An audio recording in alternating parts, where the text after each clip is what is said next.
Bismillahirrahmanirrahim. Assalamualaikum warahmatullahi wabarakatuh. Pada pembelajaran fisika kali ini kita masih dalam topik listrik statis dengan pokok bahasan hukum Gauss. Pada kesempatan ini akan membahas penerapan hukum Gauss ini. Untuk membahas penerapan hukum Gauss tentu kita harus mengingat materi sebelumnya, yaitu terkait dengan hukum Gauss itu sendiri, di mana flux yang timbul sebanding dengan muatan. Maka V sama dengan Q per epsilon 0. Jumlah garis gaya per satuan luas atau flux per satuan luas itu menyatakan kerapatan flux ini yang merupakan kuat medan listrik, sehingga E sama dengan V per A.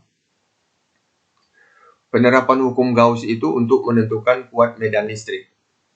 Kuat medan listrik yang akan kita bahas yaitu kuat medan listrik yang pertama kali ini antara dua keping konduktor sejajar. Ini dua buah keping konduktor sejajar yang identik, luasnya masing-masing sama-sama A. Kemudian supaya antara dua keping ini ada kuat medan listrik, maka keping ini dihubungkan, diberi sumber tegangan atau diberi sumber beda potensial, diberi baterai seperti ini. Sehingga elektron pada keping sebelah kiri akan tertarik ke kutub positif baterai dan elektron akan masuk ke keping sebelah kanan. Sehingga keping sebelah kiri akan bermuatan positif, keping sebelah kanan akan bermuatan negatif. Seperti ini plus Q, ini min Q. Jadi besar muatan di sebelah kiri sama dengan besar muatan di sebelah kanan. Misalnya ini plus 5 coulomb, ini min 5 coulomb. Jadi sama-sama 5 coulomb besar muatannya. Cuman satu positif, jenisnya satu negatif. Muatan positif dengan positif itu tolak menolak, maka muatan positif di keping sebelah kiri ini akan tersebar merata. Demikian pula muatan negatif di keping sebelah kanan itu akan tersebar merata. Sehingga medan listrik yang timbul antara keping kiri dan kanan itu akan merata pula. Ini medan listrik. Medan listrik ini nanti medan listrik itu yang akan kita cari menggunakan hukum Gauss. Karena medan listrik ini tersebar merata, maka medan listriknya disebut dengan medan listrik yang homogen. Kita sederhanakan saja gambar kita seperti ini. Maka ada muatan tersebar pada keping yang luasnya A. Ada jumlah muatan, ada luas A, maka ada istilah baru namanya rapat muatan. Sama dengan rapat flux. Rapat flux kemarin jumlah flux per satuan luas. Ada rapat penduduk atau kepadatan penduduk, jumlah penduduk per satuan luas kemarin. Kalau rapat flux yang lambangnya sigma, ini dibaca sigma ya, ini sigma. Tentu jumlah rapat muatan tentu jumlah muatan per satuan luas. Banyaknya muatan tiap satuan luas. Maka tau itu sama dengan muatan Q tiap per luas itu A. Maka sigma ya, bukan tau ya. Sigma itu Q per A. Kemudian kita sudah bahas E itu V per A dan sigma itu Q per epsilon 0. Maka persamaan ini dapat digabungkan menjadi V diganti dengan Q per epsilon 0, maka E sama dengan Q per epsilon 0 kali A. Seperti ini. Kemudian Q per A itu disebut sigma. Maka E sama dengan sigma per epsilon 0 seperti ini. Kemudian perlu ditegaskan bahwasanya A itu adalah luas bidang ini, luas keping. Maka di sini adalah A ini luas keping. Jadi beda dengan yang kemarin. Kemarin A itu luas selimut bola. Seperti materi kemarin ini, materi hukum Gauss yang kemarin itu bahwasanya A ini adalah 4πr kuadrat, luas selimut bola. Maka supaya lebih jelas kita bandingkan ini. Kalau A ini luas keping. Kalau A yang ini ada luas selimut bola. Persamaannya sama-sama E sama dengan Q epsilon 0 per A. Ini juga E sama dengan Q per epsilon 0 per A. Bentuknya sama. tapi maknanya berbeda, itu yang harus hati-hati. Jadi secara umum nanti yang jelas ini adalah luas bidang yang ditembus oleh medan listrik yang tegak lurus. Ini juga medannya menembus bidang lingkaran secara tegak lurus setiap medan listrik ini, atau garis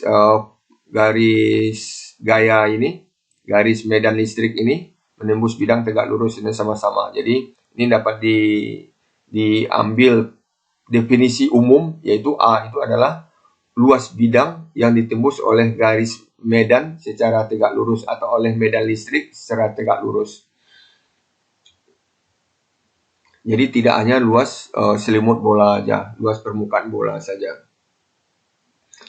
Kemudian kita lanjutkan dengan contoh soal ini. Dua buah keping konduktor identik disusun sejajar dengan luas 20 cm diberi muatan sama besar berlawanan jenis. Jadi besar muatannya sama-sama 6 mikrokulom. Jadi 6 mikrokulom ini juga 6 mikrokulom. Cuma 1 plus 1 min. Di mana E sudah tahu kita. Kemudian tentukan rapat muatan pada masing-masing keping. Kuat medan listrik antara dua keping. Gaya yang dialami oleh muatan 2 mikrokulom yang diletakkan di antara dua keping. Jadi kalau ada muatan di sini diletakkan, dia akan dapat gaya berapa gayanya. Kemudian kita jawab aja langsung karena ini tidak sulit. Maka sigma itu Q per A, Q-nya 6 kali 10 pangkat min 6 mikro jadi 10 pangkat min 6 kulom. Luasnya 20 cm kuadrat itu menjadi 20 kali 10 pangkat min 4 meter kuadrat. Maka didapatkan 6 bagi 2 itu 3, 3 kali 10 pangkat min 3 jadinya. Kulom per meter kuadrat. Rapat muatannya. Kemudian kuat medan listriknya E sudah tahu kita, sigmanya sudah dapat, bagi aja epsilon 0. Jadi E sigma per epsilon 0, sehingga didapatkan sigmanya 3 kali 10 pangkat min 3 ini bagi 1 per 36 V kali 10 pangkat 9 kulom kuadrat per newton meter kuadrat. Maka ini dibalikkan aja jadi 3 kali 36 jadi 108 V kali 10 pangkat 9 dengan min 6 dikalikan jadi min 3 jadi min 6 newton per kulom. Atau 1,08 V kali 10 pangkat 8 newton per kulom. Kemudian yang C gaya. Kemudian kita udah bahas bahwasanya kalau muatan berada dalam medan listrik dia akan dapat gaya F sama dengan Q kali E itu sendiri. Jadi F sama dengan Q kali E kalikan, jadi 2 kali 10 pangkat min 6 Q-nya dikali dengan 1,6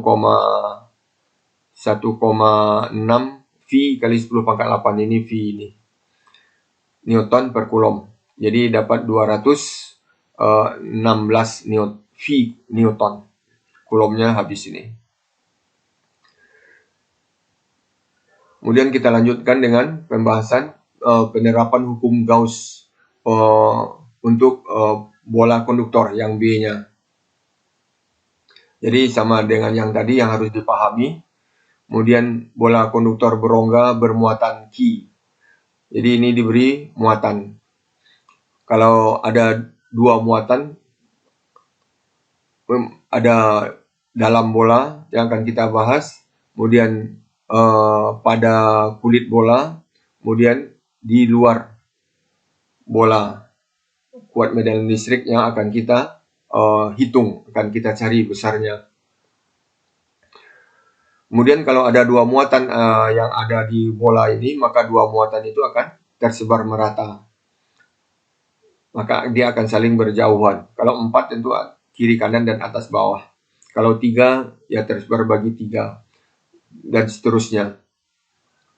Kemudian jadi muatan di sini tersebar merata. Jaraknya satu sama lain sama besar jaraknya. Kemudian untuk menentukan kuat medan listrik di dalam bola ini, kita bikin bidang Gauss-nya. Ini sebetulnya bukan lingkaran, bidang. Ini sebetulnya bukan lingkaran tapi bola ya. Jadi bidang Gauss-nya berupa bola juga yang dengan jari-jari R kecil ini. Ini bidang Gauss-nya. Kemudian di mana R kecil itu kecil dari jari-jari bola, R besar itu jari-jari bola ya. Kita lihat luas bidang Gauss-nya A sama dengan V 4VR kuadrat, merupakan luas bola. Luas dari bidang Gauss yang jari-jarinya R kecil. Kemudian kalau kita lihat medan listrik di dalam bidang Gauss ini, sesuai dengan hukum Gauss itu, ada enggak muatan yang ada di dalam bidang Gauss ini? Karena V itu sebanding dengan Q. Kalau ada muatan dalam bidang Gauss itu tentu ada V-nya. Kalau tidak ada muatan tentu V-nya juga nggak ada. Sekarang kita lihat di sini tidak ada muatan yang dilingkupi yang termasuk ke dalam bidang Gauss ini. Tentu Q-nya tidak ada. Kalau Q tidak ada tentu V-nya juga 0. Ini. Jadi fluknya 0. Kalau fluknya 0, tentu E dalam bidang bola ini juga 0. Jadi kuat medan listrik dalam bidang bola itu adalah 0. Kemudian kalau di kulit bola, kita bikin juga bidang Gauss-nya di kulit bola. Jadi kulit bola ini ada bermuatan yang tersebar merata seperti tadi. Ini bidang Gauss-nya. Kemudian kita lihat semua muatan yang ada di kulit bola ini dilingkupi oleh bidang Gauss. Berarti Q-nya semuanya dilingkupi oleh bidang Gauss ini. Maka luas bidang Gauss-nya tentu akan sama dengan, karena luas bidang Gauss-nya sama dengan jari-jari bola ini, R kecil sama dengan R besar, maka bidang Gauss-nya, luas bidang Gauss-nya akan sama dengan 4VR kuadrat, sama saja dengan jari-jari bola, R kecil sama dengan R besar. Sehingga dari gambar terlihat seluruh muatan Q dalam bidang Gauss, ada di dalam bidang Gauss itu maksudnya. Maka V-nya, jumlah fluk yang ada di sini, itu sebanding dengan V itu sebanding dengan Q per epsilon 0. Maka tentu V-nya boleh diganti dengan Q per epsilon 0. Maka E akan sama dengan Q per epsilon 0 kali A. A-nya ini diganti dengan 4VR kuadrat. Jadi 4VR kuadrat itu adalah ganti dari A. Maka didapatkan E-nya akan sama dengan Q per 4V epsilon 0 R kuadrat. Atau 1 per 4V epsilon 0 itu disebut K. Jadi E sama dengan K Q per R kuadrat. R besar ya. Jari-jari bola. Sama dengan jari-jari bola aja. Kemudian kita lihat kuat medan listrik di luar bola. Ini bolanya bermuatan. Kuat medan listrik di luar bola ini berapa? Misalnya kita mencari kuat medan listrik di titik ini yang jaraknya R kecil dari pusat bola, yang besar dari R besar, dari R yang kapital, R kecilnya besar dari R kapital ini, jari-jari bola. Maka bidang Gauss-nya tentu sama dengan 4VR kecil kuadrat, jari-jari bidang Gauss, jari-jari bola dari bidang Gauss itu sendiri. Maka semua muatan dilingkupi oleh bidang Gauss itu. Maka V-nya akan sama Q per epsilon 0 seperti tadi juga. Jadi sama, jumlah fluknya sama yang dilingkupi. Karena jumlah muatan yang dilingkupi oleh bidang Gauss-nya sama. Cuma bedanya luas bidangnya saja lagi. Kalau tadi luas bidangnya 4VR kuadrat, kalau sekarang ini luas bidangnya 4VR kuadrat R kecil. R kecil. Maka E-nya tentu V-nya V ini boleh diganti dengan Q per epsilon 0. Q per epsilon 0. Maka E sama dengan V per epsilon 0 kali A. A-nya diganti dengan 4VR kecil kuadrat. Maka persamaannya E-nya akan sama dengan Q per 4V epsilon 0 R kecil kuadrat. Jadi ini aja bedanya. Kalau di luar bola R-nya R kecil, kalau ada bola yang jari-jarinya R besar, R kapital, maka R-nya R besar di sini. 1 per 4V epsilon 0 boleh diganti dengan K, maka E-nya sama dengan K Q per R kecil kuadrat. Seperti itu. Jadi ini sedikit aja bedanya dari luas bidang Gauss-nya saja. Kemudian kita bahas grafik antara medan listrik dengan kuat medan listrik dengan pada bola konduktor, yaitu bola itu akan dibandingkan dengan posisi dari titik yang dicari medan listriknya, yaitu R. Jadi kita akan bahas grafik E terhadap R, baik di dalam bola, di kulit bola, ataupun di luar bola.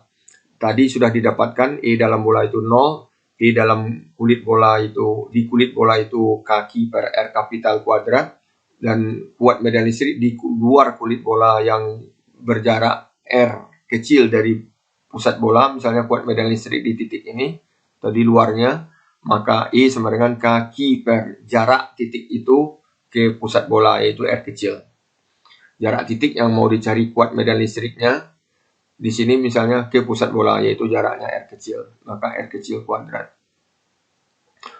Jadi kita mau bikin medan listrik, hubungan antara medan listrik E dengan R, maka kita bikin sumbu E dalam Newton per Coulomb terhadap R, jarak titik ke pusat bola dalam meter. Untuk bikin grafik kita bikin tabel ya. Ini tabelnya, tabel R terhadap E. Kalau R-nya 0, kalau R-nya 0 berarti di pusat bola. Kalau R-nya kecil, R kecilnya kecil dari R besar, berarti di dalam pusat bola. Berarti kalau dalam pusat bola, kalau R-nya sama dengan kecil dari R besar, berarti di pusat bola E-nya sama dengan 0. Maka dapatkan kalau R-nya kecil dari R besar, E-nya di sini akan sama dengan 0. Kalau R-nya sama dengan R besar, R kecil sama dengan R besar, berarti di kulit bola. Maka E-nya, kalau R-nya sama dengan R besar, itu berarti di kulit bola, maka E-nya akan sama dengan kaki per R besar kuadrat, R kapital kuadrat. Kalau di tempat 2R misalnya, 2R ini,